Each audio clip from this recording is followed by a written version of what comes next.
Boa noite, meus queridos irmãos e irmãs.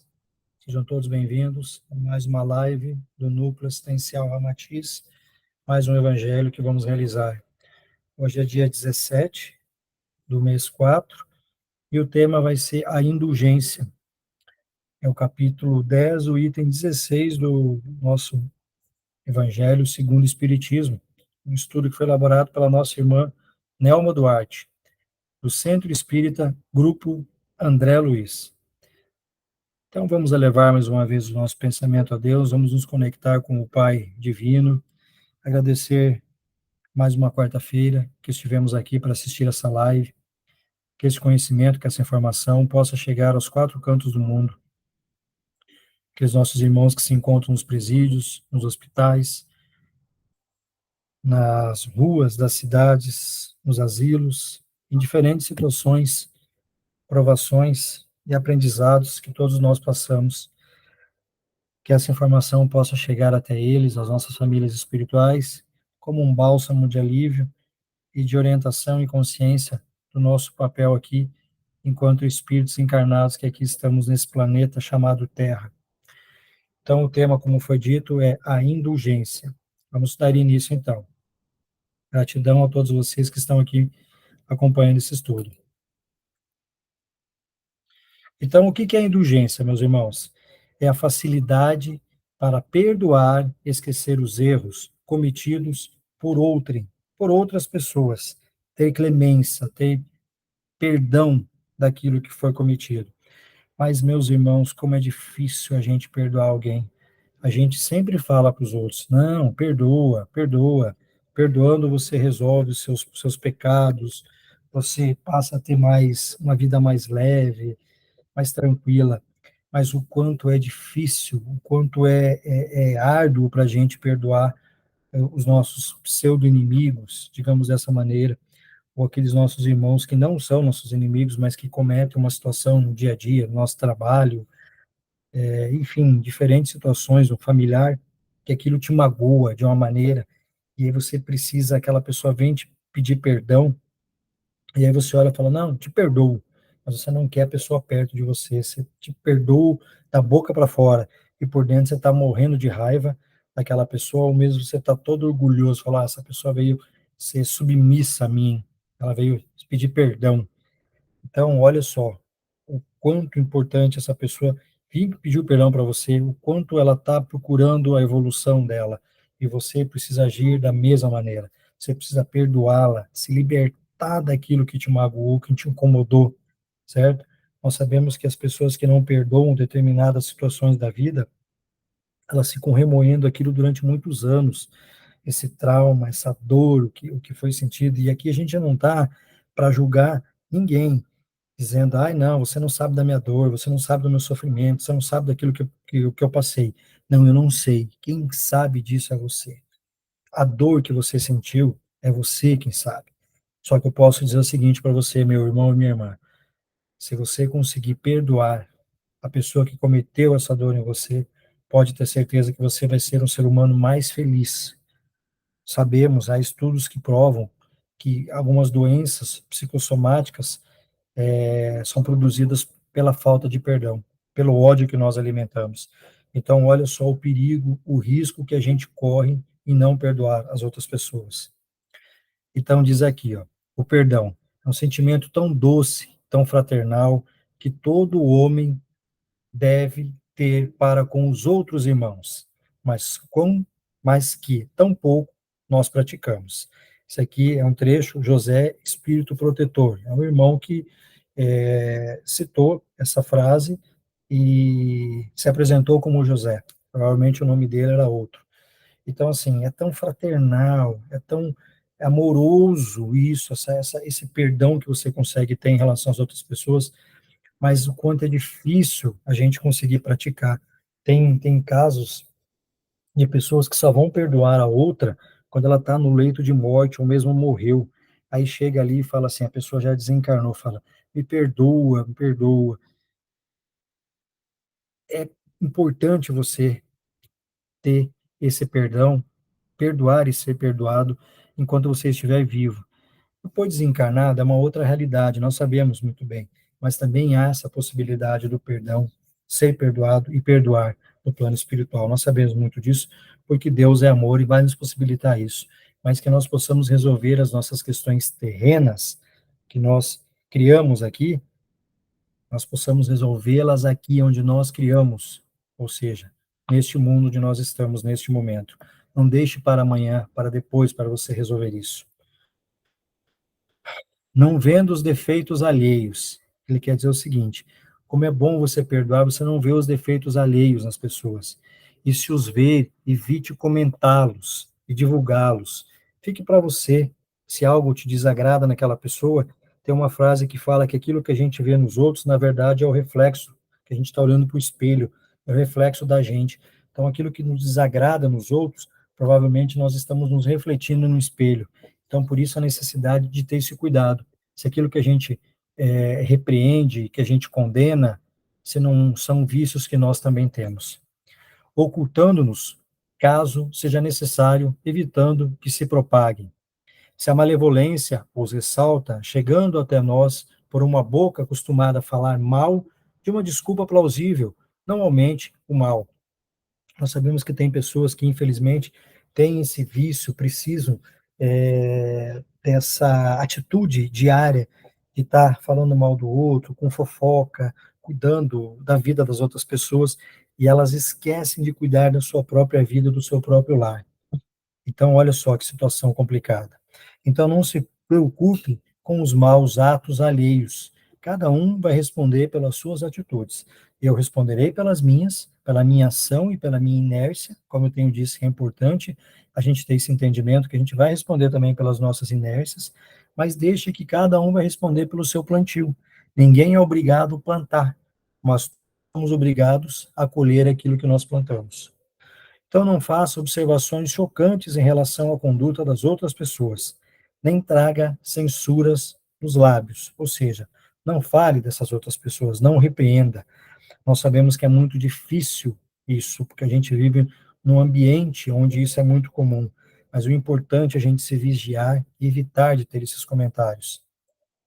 Então, aqui, ó, pensamentos de cada coração, e que, em consequência, desculpa frequentemente as faltas que condenais, ou condenas que desculpais, porque conhece o móvel de todas as ações.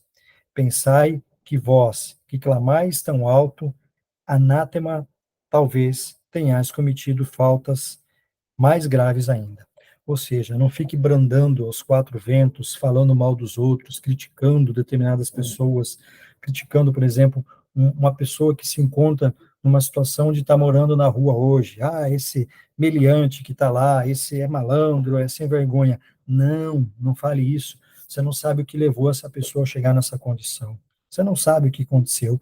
A dor, o sofrimento, quem pode ter levado essa pessoa? Eu lembro de um caso que eu fiz uma entrevista com um amigo e Deus me deu nessa existência, e ele disse o seguinte: Alessandro, eu fui para as drogas, eu fui para as ruas, eu fui morar no esgoto, na Cracolândia, porque o meu pai me apresentou as drogas para mim, eu ia buscar droga para o meu pai e eu tive esse contato.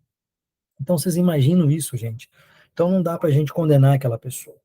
Então, porque até, quem sabe, em vidas passadas, uma vida anterior a essa que nós estamos agora, quem sabe nós não tivemos atitudes muito mais reprováveis daquelas que nós estamos condenando hoje, certo? Então, por isso que a gente não lembra daquilo que nós fizemos no passado, porque nós não suportaríamos as nossas atitudes. E aqui ele fala o seguinte: sede indulgentes convosco. Todos vós tendem más tendências a vencer. Ou seja, todos nós temos algo interno que a gente precisa superar, algo que não é legal, que não é bacana, e ainda a gente precisa dar um passo adiante para superar isso. Defeitos a corrigir, como eu acabei de falar, hábitos a modificar. Sabemos que um hábito, você modifica esse hábito em 21 dias. Então, a importância de você entender, de você fazer aquela análise toda noite, quando você vai deitar, faz uma análise e fala: meu Deus, como foi a minha vida hoje? Como eu me portei? Como eu agi? Eu pratiquei mais coisas boas ou coisas ruins? Eu condenei as pessoas ou estendi minha mão? É isso que a gente tem que fazer. Todos vós tendes um fardo mais ou menos pesado que alijar para subir ao cume da montanha do progresso. Ou seja, todos nós temos uma história de vida, uma história que a gente tem que carregar e melhorá-la. O verdadeiro caráter da caridade é a modéstia e a humildade, e consiste em não se verem superficialmente os defeitos alheios, mas em se procurar destacar o que há de bom e virtuoso no próximo. Tenho certeza, todos nós temos coisas boas e ruins. Então, que nós possamos enxergar nas outras pessoas, em nós mesmos, as coisas boas. Que a gente passe a enxergar o belo da sua vida, enxergar o belo da vida das outras pessoas. Então, aqui, ó, perdoai para que Deus vos perdoe. Fazei aos outros o que gostaria que os outros os fizessem, certo? Então, você só quer receber amor, carinho, palavras doces das pessoas, mas você, ao contrário, tem palavras agressivas, atitudes agressivas, uma série de situações reprováveis. Então, você vai receber das pessoas aquilo que você doa. Sede bons, gratos, generosos, todos temos em nós as centelhas ardentes da essência espiritual. É isso que a gente precisa entender. Todos nós temos dentro de nós a centelha divina. Então, por que não deixar essa centelha divina transmutar, sair do nosso corpo, né? Se expandir pelo nosso corpo, no ambiente onde nós estamos? Essa necessidade. Então, isso a gente tem que fazer isso no nosso dia a dia e se melhorando para que isso possa acontecer. Então, aqui, ó, Espiritismo, doutrina consoladora e bendita. Felizes os que te conhecem e empregam proveitosamente os salutares ensinos dos Espíritos do Senhor. Para esses, o ensino é claro, e ao longo de todo o caminho, eles podem ler essas palavras, que lhes indicam a maneira de atingir o alvo. Caridade, prática, caridade para o próximo, como para si mesmo. Em uma palavra, caridade para com todos e amor de Deus sobre todas as coisas. Porque o homem de Deus resume, porque o amor de Deus resume todos os deveres, e porque é impossível amar a Deus sem praticar a caridade, da qual ele faz uma lei para todas as criaturas. Então, esses dias conversando com um grande irmão que nós temos na nossa casa, ele dizia o seguinte, que uma das coisas que mais nos aproximam de Deus é o que? É misericórdia. É misericórdia pelas outras pessoas, é a caridade, é o amor. Isso nos aproxima do Pai. Então tá aqui, ó, as estatuetas. Então isso aqui é um texto que vocês vão entender daqui um pouco de uma obra que traz uma história, uma situação. Então vai lá. O diálogo à noite entre as duas senhoras continuava na copa. Você, minha filha, deve perdoar, esquecer. Lá diz o evangelho que costumamos ver o argueiro no olho do vizinho, sem ver a trave dentro do nosso próprio olho. Mas, mamãe, foi um insulto. O moço parou à frente da janela, viu as minhas estatuetas e atirou a pedra. E Dona Balbina, senhora espírita de generoso coração, prosseguia falando à filha. Ele é um pobre rapaz obsediado. História é uma fera solta, isto sim.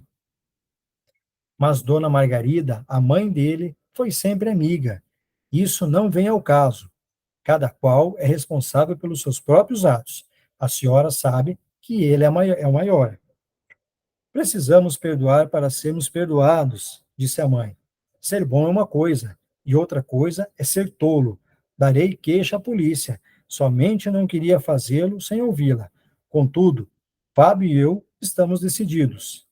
Meu Fábio já anda cansado no volante. Pobre marido.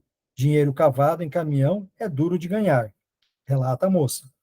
Meu conselho, filha, é desculpar e desculpar. Mas o prejuízo é de 2.000 cruzeiros, além da injúria, ou seja, da ofensa. Mesmo assim, o perdão é o melhor remédio. Ah, que será do mundo assim, sem corrigenda, sem justiça?